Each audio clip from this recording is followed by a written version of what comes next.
Hi there, I'm Andrea Koppel, and it's time for coffee, the podcast where you get to hear firsthand what the jobs and careers that interest you the most are really like. Hey there, Java junkies. Welcome to another K-Cup mini episode of Time for Coffee. By the way, K-Cups come in 3 sizes, single, double, and triple shots, or roughly 1 minute, 5 minutes, or 10 minutes in length. So if you don't have time to throw back an entire caffeinated career conversation, these K-Cup mini episodes of T4C can give you a quick caffeinated fix, whether you're on the go or you only have a few minutes to binge. So grab your mug and take a chug, because it's time for a caffeinated career double shot K-Cup with my guest, Ronnie Gyani.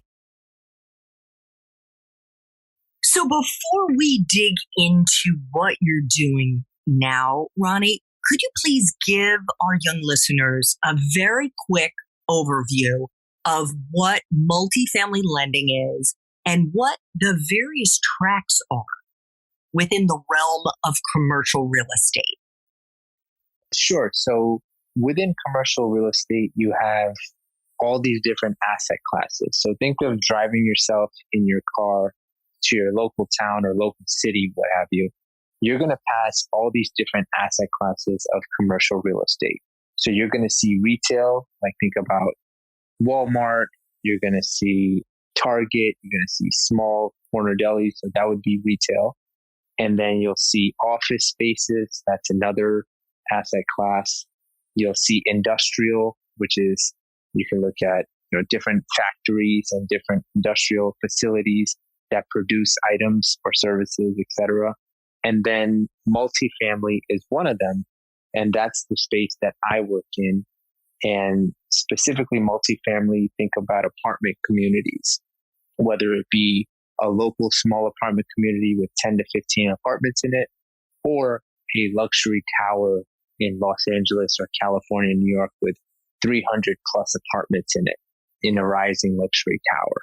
So primarily what I have done is worked on loans for developers who either construct those apartment buildings, or they acquire them from someone else, or they need to borrow money to rehabilitate and upgrade an apartment community.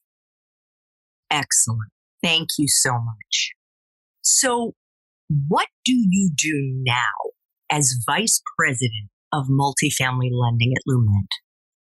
Sure. So on a daily basis, it's evaluating different loan proposals for developers who want to do what I just mentioned. So they either want to construct a new apartment community within a given city, or they want to purchase one, or they want to purchase one and rehabilitate it as well, because it might need a little bit of work or it might need a lot of work. It might be adding on more units. It might be adding on more buildings. All these different projects that developers, multifamily developers, apartment developers, whatever you want to call it, that they take on, they generally need to borrow some money in the form of a loan to purchase that property. And then they'll put in some money as well, and or get some government funding to help for some funding in addition to that loan. So on a daily basis, I'll evaluate different loan options for different developers across the country. So can you break down what all your job responsibilities include? Sure. I probably can't give you all, but I'll give you a gist of them. I should have said some, because no one can give us all, right? Yeah, for sure. So I guess first thing is loan proposal comes in or something comes out called an RFP. That's called a request for proposal. So we generally get a loan request in 2 ways. One, a banker has a relationship with a developer, and that developer reaches out to the banker and says, hey, this is the project that I'm working on. Let me know what kind of loan proposal you can provide based on the specifics of this project. And another way that we can get a potential loan in is you'll have a developer who puts out what's called a RFP, request for proposals, and shares the details of a project and puts it out there for banks to bid on, so to speak. So then they will then get options from lenders like us who say, hey, we believe we can do these sorts of loans or this specific loan for you at these terms. And generally then the developer can go over those proposals that were submitted and pick the best one, so to speak. And so it's either, like you said, on a daily basis, it's evaluating the loans from bankers or yourself that you bring in from a relationship, or looking at different RFPs that are out there where we can bid on a loan and give our best foot forward on what favorable financing we can provide to that developer. Got it. So would you say that most days, Ronnie, you've got your head buried in spreadsheets? I would say so, yes, because it's not only, it's so many different things you're analyzing on a daily basis, but to give you a little more detail, it's analyzing the development budget for the developer. It's then analyzing what sorts of rents the developer expects to receive and if they're in line with other comparable properties within that area.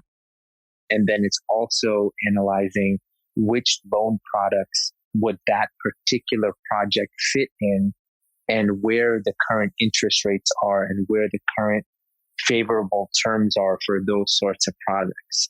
So looking at one project and then breaking it into like 5 to 10 buckets of analyzing what works for this sort of a loan for that caliber of a developer. When I say caliber of a developer, I mean, do they own 500 apartments right now, or do they own 10,000 within their portfolio? Thanks for tuning in to this K-Cup mini episode of Time for Coffee. If you want to listen to our entire caffeinated career conversation, please check out the show notes for this episode. Thanks so much for listening to Time for Coffee, where the professionals in the jobs that most interest you always have time to grab coffee 24/7, no matter where you live. I have one quick favor to ask you. Remember to rate, review, and subscribe to Time for Coffee.